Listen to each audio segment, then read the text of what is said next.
Welcome to Sri Chakra news బులెటిన్ల ముందుగా headlines.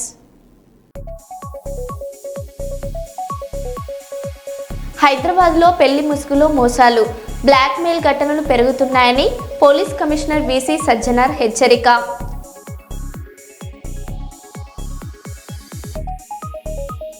Hanamkonda జిల్లాలోని కాకతీయ విశ్వవిద్యాలయంలో విద్యార్థుల మధ్య ఘర్షణ.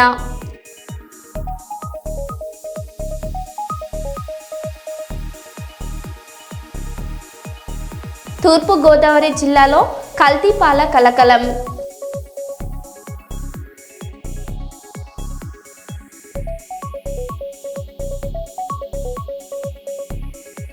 రైతుల సమస్యలపై గద్వాల కలెక్టర్కు వినతి పత్రం ఇచ్చేందుకు వందలాది మంది రైతులతో పాదయాత్రగా వెళ్లిన తెలంగాణ జాగృతి అధ్యక్షురాలు కల్వకుంట్ల కవిత.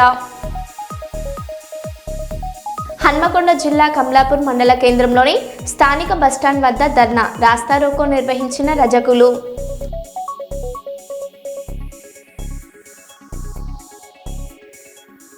ఇక వివరాల్లోకి వెళ్తే, విశాఖపట్నంలో నిజాయితీకి నిదర్శనం. రాజం ప్రాంతానికి చెందిన వ్యక్తి ద్వారక్ నగర్లో ఆటోలో ప్రయాణిస్తూ 6 తులాల బంగారం ఉన్న సూట్ కేసును మర్చిపోయాడు.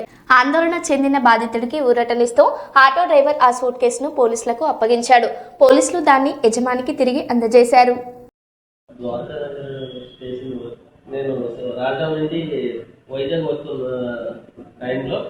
వైజాగ్ నుంచి సీతం ద్వారా వెళ్ళే ఆటోలో నాకు ఒక బ్యాగ్ మర్చిపోవడం జరిగింది.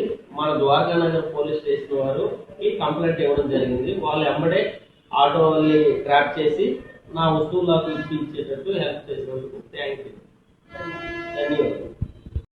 ద్వారకానగర్ స్టేషన్ నేను రాజా నుండి వైజాగ్ వస్తున్న టైంలో వైజాగ్ నుంచి సీతం ద్వారా వెళ్ళే ఆటోలో నాకు ఒక బ్యాగ్ మర్చిపోవడం జరిగింది. మన ద్వారకానగర్ పోలీస్ స్టేషన్ వారు కంప్లైంట్ ఇవ్వడం జరిగింది. వాళ్ళు వెంబడే ఆటో వాళ్ళని ట్రాప్ చేసి నా వస్తువులు నాకు ఇప్పించేటట్టు హెల్ప్ చేసినందుకు థ్యాంక్ యూ, ధన్యవాదాలు. రాజమండ్రి పాలకల్తీ ఘటనపై అసెంబ్లీలో సీఎం చంద్రబాబు కీలక ప్రకటన చేశారు. మృతుల కుటుంబాలకు 10 లక్షల చొప్పున ఆర్థిక సహాయం ప్రకటించారు. ఆసుపత్రిలో చికిత్స పొందుతున్న వారికి పూర్తి సహకారం అందిస్తామని తెలిపారు. పాలలో కల్తీ చేసిన వారిని ఎట్టి పరిస్థితుల్లో ఉపేక్షించబోమని హెచ్చరిస్తూ సమగ్ర దర్యాప్తు చేసి నిందితులపై కఠిన చర్యలు తీసుకుంటామని స్పష్టం చేశారు. కల్తీ పాల ఘటనపై అసెంబ్లీలో మంత్రి సత్యకుమార్ ప్రకటన చేశారు. పాలు మరియు ఇతర ఆహార పదార్థాల కారణంగా అనారోగ్యానికి గురైన 106 కుటుంబాల నుంచి శాంపిల్ సేకరించినట్లు తెలిపారు. వరలక్ష్మి మిల్క్ డైరీ నుంచి పాలు సరఫరా అయినట్లు గుర్తించామని చెప్పారు. డైరీ వద్ద కూడా శాంపిల్ సేకరించి పరీక్షలకు పంపినట్లు మంత్రి వెల్లడించారు. వాటిలో వెంటనే ఆరోగ్య శాఖ సమాచారం అందిన తర్వాత చేసిన క్లినికల్ పరీక్షల్లో యూరియా మరి సీరం క్రియాటిన్ స్థాయిలు పెరిగినట్లుగా గమనించడం జరిగింది. అధ్యక్ష, ప్రాథమికంగా చేసిన ఎపిడెమియాలజీ విచారణలో పాలు లేదా ఇతరత్ర ఆహార పదార్థాలు సేవించడం కారణంగా అనారోగ్యానికి అది కారణం కావచ్చు అని గుర్తించడం జరిగింది. కోరుకొండ మండలం నర్సాపురం గ్రామంలోని వరలక్ష్మి మిల్క్ డైరీ నుండి 106 కుటుంబాలకి పాలు సరఫరా చేయబడినట్లు కూడా గుర్తించారు. అధ్యక్ష, ఆ డైరీ నుండి పాల సరఫరాను తక్షణమే నిలిపివేయడం జరిగింది. అదేవిధంగా ఇప్పటి వరకు 12 మంది ఆసుపత్రిలో చేరారు. వివిధ ఆసుపత్రుల్లో దాంట్లో 4 మరణాలు నమోదయ్యాయి. అధ్యక్ష, 8 మంది ఆసుపత్రులు చేరి ఇప్పుడు చికిత్స పొందుతున్నారు. దాంట్లో 6 మంది ప్రమాదం నుంచి బయటపడ్డారు. 2 వెంటిలేటర్ మీద ఉన్నారు. అధ్యక్ష, చాలా వరకు ఇక్కడ 60 నుంచి 82 సంవత్సరాల వయసు వాళ్ళు 10 మంది ఉంటే 2 చిన్నపిల్లలు ఉన్నారు. అధ్యక్ష, వాళ్ళ 2 పిల్లలు కూడా రెయిన్బో ఆసుపత్రిలో ఉంటున్నారు, వెంటిలేటర్ మీద ఉంటున్న పరిస్థితులు. అధ్యక్ష, మరణించిన వారు 58 సంవత్సరాల నుంచి కృష్ణవేణి 74 సంవత్సరాలు, రాధాకృష్ణమూర్తి 76 సంవత్సరాలు, శేషగిరిరావు 72, అదేవిధంగా శ్రీమతి రమణి గారు 58 సంవత్సరాలు వయసుగా పెట్టడం జరిగింది. వెంటనే ఈ ర్యాపిడ్ తక్షణమే రక్షణ వైద్య సిబ్బంది అందుబాటులో ఉండేలా చూడడం, అదే అంబులెన్స్ మరియు రెఫరల్ సేవల సమన్వయం కూడా కోఆర్డినేషన్ పని కూడా జరుగుతూ ఉంది. అధ్యక్ష, ఈ నమూనాల సేకరణ చేయడం జరిగింది. నర్సాపురం గ్రామం కోరుకొండ మండలంలోని Varalakshmi milk dairy food safety అధికారి తనిఖీ చేశారు. ఫుడ్ సేఫ్టీ చట్టం ప్రకారం విధి విధానాల మేరకు పాల నమూనాలు సేకరించడం జరిగింది. ప్రభావిత ఇళ్ల నుండి పాలు మరియు పెరుగు నమూనాలు కూడా తీసుకున్నారు. నమూనాలు పంపిన ప్రదేశాలు స్టేట్ ఫుడ్ ల్యాబొరేటరీ హైదరాబాద్కి, అదేవిధంగా స్టేట్ ఫుడ్ ల్యాబొరేటరీ విశాఖపట్నము, అదేవిధంగా హైదరాబాద్లో ఉంటున్న విమ్టా ల్యాబ్ కూడా నమూనాలను పంపడం జరిగింది. అధ్యక్ష, ఈ మరణించిన వారిలో కృష్ణవేణి గారి కుమారుడైన తాడి సీతారామయ్య గారి ఫిర్యాదు మేరకు పోలీస్ స్టేషన్లో ఒక క్రిమినల్ కేసు కూడా నమోదు చేయడం జరిగింది. అదేవిధంగా అనుమానిత విక్రేత ఎవరైతే ఉన్నారో అతన్ని కూడా పోలీసులు అదుపులోకి తీసుకొని విచారణ చేస్తున్నారు. క్రూజ్ టీమ్స్ అదేవిధంగా ఫోరెన్సిక్ బృందాలు కూడా దర్యాప్తులో పాల్గొంటున్నాయి. పోస్ట్ మార్టం కూడా చేయడం జరిగింది అధ్యక్ష. మరణించిన వారి శరీరాన్ని, పార్థివ దేహాన్ని పోస్ట్ మార్టం అనంతరం నమూనాలను ప్రాంతీయ ఫోరెన్సిక్ ల్యాబ్ కూడా పంపబడుతుంది. ఈ పంపిణీ వ్యవస్థ మరియు ప్రభావిత వినియోగదారులు గుర్తించేందుకు దర్యాప్తు కూడా కొనసాగడం జరుగుతుంది అధ్యక్ష. ఇది ఒక బాధాకరమైన, దురదృష్టకరమైన సంఘటన. దీన్ని ఎవరైతే ఇప్పటికే మీరు చూసే ఈ సంఘటన కూడా ఇప్పుడే మినిస్టర్ గారు ఎక్స్ప్లెయిన్ చేశారు. కిమ్స్ ఆసుపత్రి సమాచారం ప్రకారం వాంతులు, కడుపు నొప్పి, మూత్రం నిలిచిపోవడం, డయాలసిస్ సమస్యతో పేషెంట్లు వచ్చారు. వీళ్ళందరూ కూడా లాలా చెరువు ప్రాంతంలోని చౌడేశ్వర్ నగర్, స్వరూప్ నగర్కి చెందినవారు.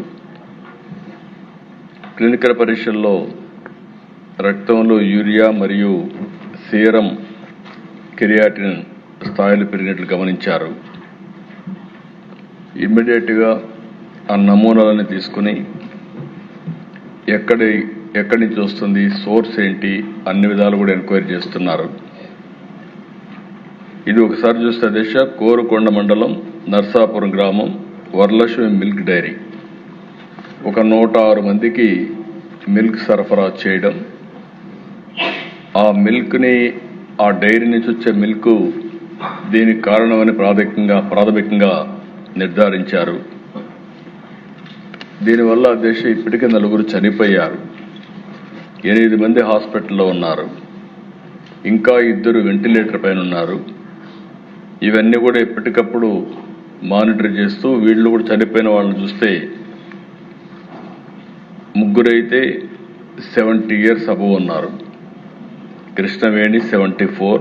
వాళ్ళని పూర్తిగా రికవర్ అయ్యే వరకు వారికి ఎంత డబ్బులైనా ఖర్చు అయినా ఆ డబ్బులు కూడా ఖర్చు పెట్టి వారికి పూర్తిగా సహకరిస్తామని చెప్పి మరొకసారి తెలియజేసుకుంటూ చనిపోయిన కుటుంబాల పట్ల నా ప్రగాఢ సానుభూతి తెలియజేసుకుంటూ ఆ చనిపోయిన వాళ్ళకి ఆత్మశాంతి కలిగాలని భగవంతుని ప్రార్థిస్తూ సెలవు తీసుకున్నాను అధ్యక్ష. హైదరాబాద్లో పెళ్లి ముసుగులో మోసాలు, బ్లాక్మెయిల్ ఘటనలు పెరుగుతున్నాయి. పోలీస్ కమిషనర్ వీసీ సజ్జనర్ హెచ్చరిక. నిశ్చితార్థం తర్వాత డబ్బు, అదనపు కట్నం కోసం వేధింపులు చేస్తున్న వారిపై కఠిన చర్యలు ఉంటాయని స్పష్టం చేశారు. బాధితులు భయపడకుండా షీ టీమ్స్ వాట్సాప్ నంబర్ 9490616555 లేదా 100కి కాల్ చేయాలని సూచించారు. వివరాలు గోప్యంగా ఉంచుతామని హామీ. అందరికీ నమస్కారం. ఈరోజు నేను ముఖ్యంగా ఆడబిడ్డలకి, వారి తల్లిదండ్రులకి ఒక ముఖ్యమైన విషయము వాళ్ళ దృష్టికి తీసుకురావాలనుకుంటున్నాను. అందరికి తెలుసు, ఆడబిడ్డలకి పెళ్లి అనేది ఒక ఇంపార్టెంట్ ఘట్ట.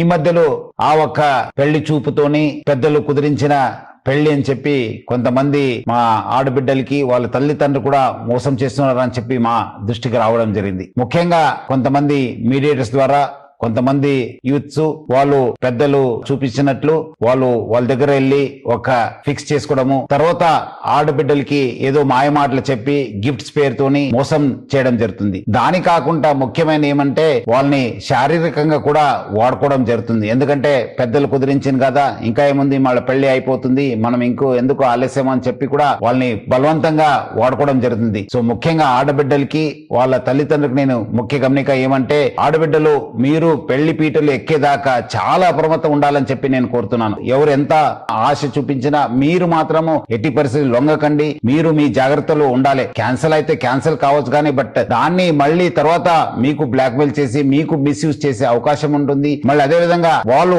మళ్ళీ వేరే వాళ్ళని కూడా మోసం చేసే అవకాశం ఉంటుంది. సో ఎవరు కూడా మీకు పెళ్లి చూపులు అయింది, మీరు ఫిక్స్ అయిపోయింది, ఎంగేజ్మెంట్ అయిందని చెప్పి ఆ ఒక్క ఆశలు తీసుకుని మీకు మోసం చేసే అవకాశం ఉంటుంది. అందుకు మీరు కూడా బాగా అలర్ట్ ఉండాలి. తల్లిదండ్రులు బాగా అప్రమత్తం ఉండాలి. అట్లానే హైదరాబాద్ సిటీ పోలీసులో చాలా పక్కద్బందిగా మా సి టీమ్స్ పనిచేయడం జరుగుతుంది. మీరు ఇమీడియట్లీ మా దృష్టికి తీసుకురావాలి, లేదంటే మా ఒక వాట్సాప్ నంబర్ కూడా ఫోన్ చేయాలి, లేదంటే డయల్ 100కి ఫోన్ చేయడం చెప్పి నేను మరీ కోరుతున్నాను హైదరాబాద్ పోలీస్ తరఫు. తిరుమలలో మహిళకు పాము కాటు వేసిన ఘటనపై బాధితురాలి కుటుంబ సభ్యులు క్లారిటీ ఇచ్చారు. వరంగల్ జిల్లాకు చెందిన శరత్ బాబు తన భార్య మౌనికతో కలిసి శ్రీవారి దర్శనం కోసం తిరుమలకు రాగా అక్కడ ఏటీఎం సమీపంలోని పార్కింగ్ ఏరియాలో ఆమెను ఒక చిన్న పాము కరిచింది. వెంటనే ఆమెను తిరుమల ఆసుపత్రితో పాటు తిరుపతిలోని సిమ్స్కు తరలించారు. అయితే అది విషం లేని పాము అని వైద్యులు నిర్ధారించడంతో భక్తులందరూ ఊపిరి పీల్చుకున్నారు. బాధితురాలు ప్రస్తుతం పూర్తిగా కోలుకోవడంతో ఆమెను ఆసుపత్రి నుంచి డిశ్చార్జ్ చేశారు. నేను మా వైఫ్ నాతో వచ్చిన మా బంధువులు కలిసి ఆ రోజు జీప్ ప్రైవేట్ ట్యాక్సీ లో బ్యాంక్ ఆఫ్ మహారాష్ట్ర ఏటీఎం ముందు డ్రాప్ అయినాము. డ్రాప్ అయిన తర్వాత మా వైఫ్ కాళ్ళకి పసుపు పూసుకోవాలని ఆపోజిట్ లో ఉన్న కారు పార్కింగ్ ఏరియాలో పసుపు పూసుకుంటుండగా ఆమె కాళ్ళ మీద ఏదో పారినట్టు అనిపించింది. దానివల్ల ఆమె భయపడి బయట ఏమన్నా చేసిందేమో అనుకొని భయపడినాము. అది చిన్న పాములాగా ఉంది. దాన్ని మేము వెంటనే చంపేసినాము. ఇమ్మీడియట్లీ మా మిసెస్ ని లోకల్ గవర్నమెంట్ హాస్పిటల్కి షిఫ్ట్ చేసినాము. అక్కడ వాళ్ళు ఎగ్జామిన్ చేసేసినారు. అపోలో వాళ్ళు కూడా ఎగ్జామిన్ చేసినారు. బట్ వాళ్ళు ఏమి బయట ఏమో ఫైండ్ చేయలేదు. మళ్ళీ అది స్నేక్ యాసిడ్ తో కూడా వాళ్ళు మాట్లాడేసి నాన్ వెనమస్ అని కన్ఫర్మ్ చేసినారు. But anyway safe side admit చేయమని డాక్టర్ అడ్వైజ్ చేసి కింద తిరుపతిలో సిమ్స్ హాస్పిటల్లో అడ్మిట్ చేసినారు. నిన్న రాత్రి 11 గంటలకు అడ్మిట్ అయ్యి ఈ రోజు 5 గంటలకి మేము డిశ్చార్జ్ అయినాము. నో సిమ్టమ్స్ ఏమి లేవు కాబట్టి హాస్పిటల్ యజమాని కూడా మమ్మల్ని డిశ్చార్జ్ అవ్వమని చెప్పినారు. పర్యావరణ పరిరక్షణలో యువతను భాగస్వామ్యం చేయడమే లక్ష్యంగా తెలంగాణ జీవన వైద్య మండలి ఆధ్వర్యంలో జరిగిన అంతర్జాతీయ యువ జీవ వైద్య సదస్సు 2026 ఘనంగా ముగిసింది. ఈ ముగింపు వేడుకలకు ముఖ్య అతిథిగా విచ్చేసిన రాష్ట్ర అటవీ పర్యావరణ శాఖ మంత్రి శ్రీమతి కొండ సురేఖ గారు యువతకు దిశానిర్దేశం చేశారు. పర్యావరణ రహిత జీవన శైలిని అలవర్చుకోవాలని పిలుపునిస్తూ వివిధ పోటీల్లో ప్రతిభ కనబర్చిన విజేతలకు ఆమె చేతుల మీదుగా అవార్డులు మరియు ప్రశంస పత్రాలను అందజేశారు. పచ్చని భవిష్యత్తు కోసం యువత చూపిన ఉత్సాహం ఈ సదస్సుకు అసలైన విజయంగా నిలిచింది.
వెల్లూరు సభలో టీవీకే చీఫ్ విజయ్ సంచలన వ్యాఖ్యలు చేశారు.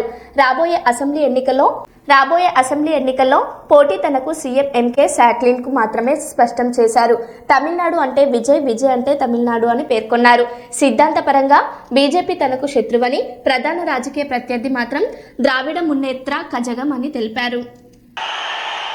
இதுக்கு நடுவுல இந்த என்டிஏ டெல்லி இதெல்லாம் என்ன லாஜிக்னே புரிய மாட்டேங்குது சார்.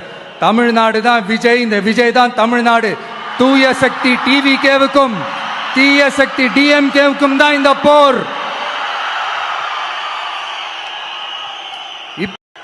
விஜய்க்கும் ஸ்டாலின் சாருக்கும் நடக்கிற போர்.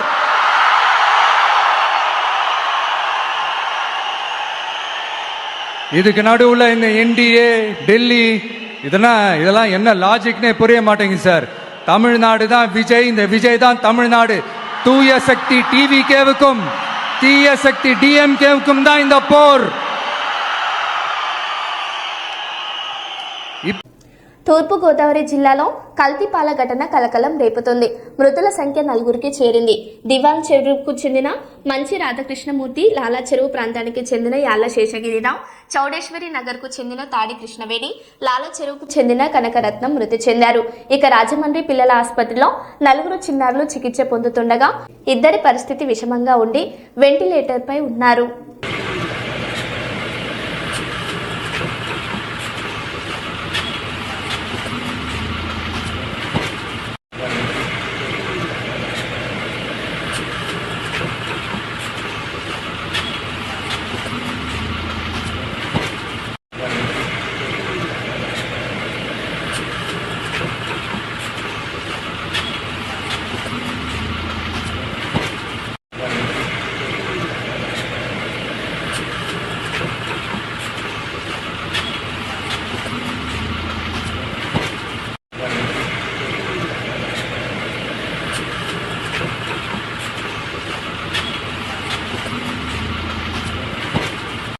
వరంగల్ జిల్లా బీజేపీ క్యాంపు కార్యాలయంపై దాడికి నిరసనగా నర్సంపేట అమరవీరుల స్తూపం వద్ద ముఖ్యమంత్రి రేవంత్ రెడ్డి దిష్టిబొమ్మ దహనం చేసిన బీజేపీ శ్రేణులు అరెస్టు చేసి స్టేషన్కు తరలించిన పోలీసులు.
మండలంలోని పూసల రోడ్డులో గల బీజేపీ కార్యాలయంలో పెద్దపల్లి జిల్లా బీజేపీ అధ్యక్షులు కర్ర సంజీవారెడ్డి మీడియా సమావేశం నిర్వహించారు. ఈ సమావేశంలో మాట్లాడుతూ కామారెడ్డి ఎమ్మెల్యే వెంకటరమణారెడ్డి బీజేపీ కార్యాలయంపై జరిగిన దాడిని తీవ్రంగా ఖండించారు. కాంగ్రెస్ నాయకుడు షబ్బీర్ అలీ గుండాలు ఈ దాడికి పాల్పడ్డారని ఆరోపించారు. మున్సిపల్ ఎన్నికల ముందు షబ్బీర్ అలీ భూ కబ్జాలకు పాల్పడుతున్నారని వెంకటరమణారెడ్డి వెల్లడించడంతోనే ఈ దాడి జరిగిందని, ప్రజాస్వామ్య వ్యవస్థలో ఇలాంటి చర్యలు హేయనీయమేనని పేర్కొన్నారు. తెలంగాణ రాష్ట్ర ముఖ్యమంత్రి రేవంత్ రెడ్డి ఈ ఘటనలపై స్పందించాలని డిమాండ్ చేశారు. రానున్న 2029 అసెంబ్లీ ఎన్నికల్లో తెలంగాణలో బీజేపీ జెండా ఎగరవేస్తామని ధీమా వ్యక్తం చేశారు. అలాగే బాన్స్వాడలో జరిగిన కొన్ని సంఘటనలను ప్రస్తావిస్తూ అసాంఘిక కార్యకలాపాలపై ప్రభుత్వం చర్యలు తీసుకోవాలని కోరారు. ఆ వెంకటరామరెడ్డి గారు షబ్బీర్ అలీ భూ కబ్జా చేస్తున్నారని చెప్పేసి అట్టే కింద పెట్టి ఇన్ని 100 ఎకరాలు నువ్వు భూ కబ్జా చేసిన బిడ్డ, నీ మొత్తాన్ని భాగవతంతో బయట పెడతా అని చెప్పి మనం చెప్పడం, మున్సిపల్ ఎలక్షన్ చెప్పడం జరిగింది. దానికి భయపడి కాంగ్రెస్ గుండాలు ఇలా బీజేపీ ఎమ్మెల్యే ఆఫీస్కి పోయి డైరెక్ట్ కారు తీసుకుపోయి అలా ఇంత తరుణకాండగా చేసి అలా బీజేపీ ఆఫీస్కి దమ్ము చేయడం జరిగింది. నేను చెప్తా ఉన్నా, ఈ కాంగ్రెస్ నాయకులు చెప్తా ఉన్నా, ఈ రేవంత్ రెడ్డి గారు చెప్తా ఉన్నా, నువ్వు చేసే పని నువ్వు కోర్టు హామీలు ఇచ్చి దొంగలను వెనకేసుకొస్తున్నావు అని అడుగుతా ఉన్నా. వెంకటరామరెడ్డి గారు నీతి గల వ్యక్తి, నిజాయితీ గల వ్యక్తి, ప్రజలు గెలిపించేది అలా సిగ్గునా అని అడుగుతా ఉన్నా. వాళ్ళ ముఖ్యమంత్రిని అడుగుతా ఉన్నా. వెంకటరామరెడ్డిపై దాడికి నిరసనగా రాష్ట్ర అధ్యక్షులు వస్తే, బండి సంజయ్ గారు వస్తన వస్తే వాళ్ళ ఎంపీలను ఎమ్మెల్యేలను అడ్డుకునే చరిత్ర ఇలా కాంగ్రెస్ ప్రభుత్వాన్ని భయపడి అడ్డుకుంటూ ఉన్నారు. మీకు శక్తి ఉంటే పోలీసు వల్ల చెప్తా ఉన్నా, ఇవాళ రాష్ట్ర అధ్యక్షుని కానీ ఎమ్మెల్యేను ఎంపీలను అడ్డుకుంటున్నవే, ఎన్ని రోజులు అడ్డుకుంటావని అడుగుతా ఉన్నా. షబ్బీర్ అలీ ఒక ముసుగుల రాజకీయం చేస్తున్నావు. మొన్న మున్సిపల్ ఎలక్షన్లో మగవాళ్ళకు ముసుగులేసి ఇవాళ మున్సిపల్ ఎలక్షన్లో ఓటు వేయించిన చరిత్ర ఇలా కాంగ్రెస్ పార్టీ అని చెప్తా ఉన్నా. దమ్ము ధైర్యున్న వ్యక్తి అరవింద్ గారు పోతే ఇవాళ ప్రతి కార్యకర్తను బూతులు బేరిస్తే పోయి వాళ్ళ చెమడా తీసేసి మాట మాట్లాడిన అరవింద్ గారు. ఇవాళ మాకు 8 మంది ఎంపీలు ఉన్నారు, 8 మంది ఎమ్మెల్యేలు ఉన్నారు, 2 కేంద్ర మంత్రులు, అలాగే 2 కేంద్ర మంత్రులు ఉన్నారు, బండి సంజయ్ గారు, కిషన్ రెడ్డి గారు. రాష్ట్రంలో జరగబోయే రానున్న రోజుల్లో 3 రాష్ట్రాలు, తమిళనాడు, ఇవాళ 3 రాష్ట్రాలు ఎన్నికలు జరుగుతూ ఉన్నాయి. అక్కడ బీజేపీ వస్తుంది. ఆ 3 రాష్ట్రాలు ఎన్నికలు అయిపోయాక 2029లో భారతీయ జనతా పార్టీ తెలంగాణలో నిష్ఠయిస్తా అని చెప్తా ఉన్నా. భయానికి అలా కాంగ్రెస్ వాళ్ళు భయానికి అలా వెంకటరామరెడ్డిపై దాడి చేస్తూ ఉన్నారు. ఖబర్దార్ చెప్తా ఉన్నా. షబ్బీర్ అలీకి ముస్లిం మైనార్టీ వారు చెప్తా ఉన్నా, మీ మతాన్ని రెచ్చగొడతలేరు, మీరు మతాన్ని రెచ్చగొడతా ఉన్నారు, ఇవాళ హిందువులు రెచ్చగొడతా ఉన్నారు.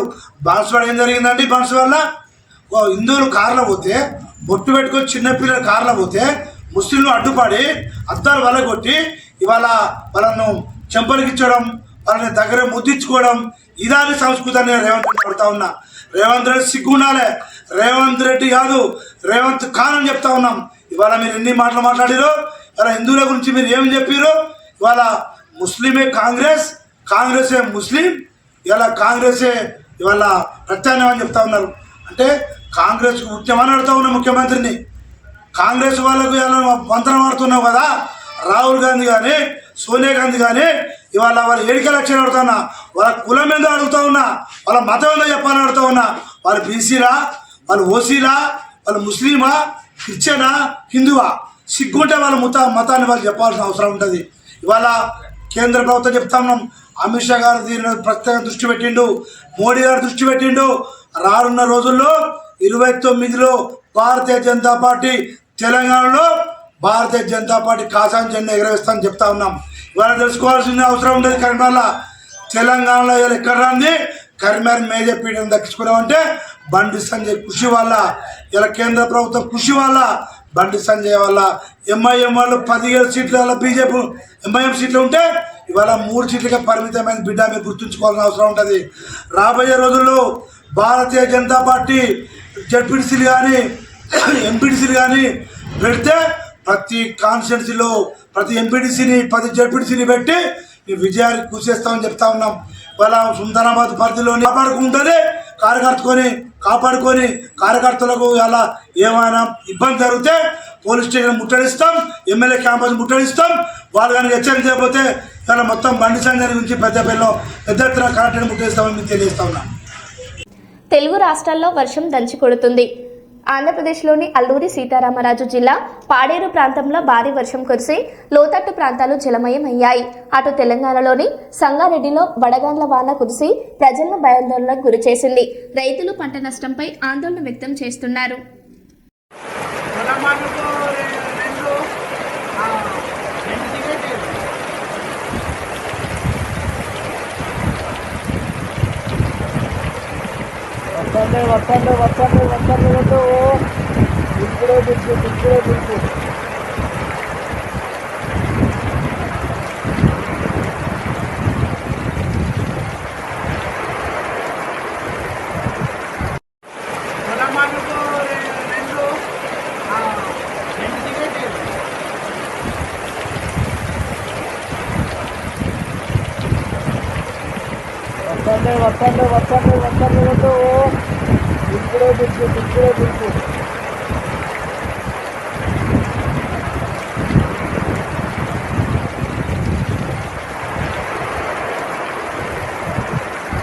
రైతుల సమస్యలపై గద్వాల కలెక్టర్కు వినతి పత్రం ఇచ్చేందుకు వందలాది మంది రైతులతో కలిసి పాదయాత్రగా వెళ్లిన కల్వకుంట్ల కవితకు పోలీసులు అడ్డుకట్ట వేశారు. కలెక్టరేట్ లోపలికి అనుమతి లేదంటూ గేటుకు తాళం వేశారు. దీంతో కలెక్టరేట్ ఎదుట కవిత బైఠాయించి ఆందోళన చేపట్టారు. రైతుల సమస్యలు వెంటనే పరిష్కరించాలని డిమాండ్ చేశారు.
హన్మకొండ జిల్లాలోని కాకతీయ విశ్వవిద్యాలయంలో విద్యార్థుల మధ్య ఘర్షణ. చికెన్ పంపకాల్లో తలెత్తిన గొడవ. హాస్టల్లో నిన్న లంచ్ తర్వాత మిగిలిన చికెన్ను పంచుకోవడంలో గొడవ మొదలై కర్రలతో కొట్టుకున్న విద్యార్థులు. ఎంబీఏ ఫస్ట్ ఇయర్ విద్యార్థులు, ఎకనామిక్స్ ఫస్ట్ ఇయర్ విద్యార్థుల మధ్య ఘర్షణ ఆలస్యంగా వెలుగులోకి వచ్చిన ఘటన.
మళ్ళీ కలుద్దాం. Stay tune.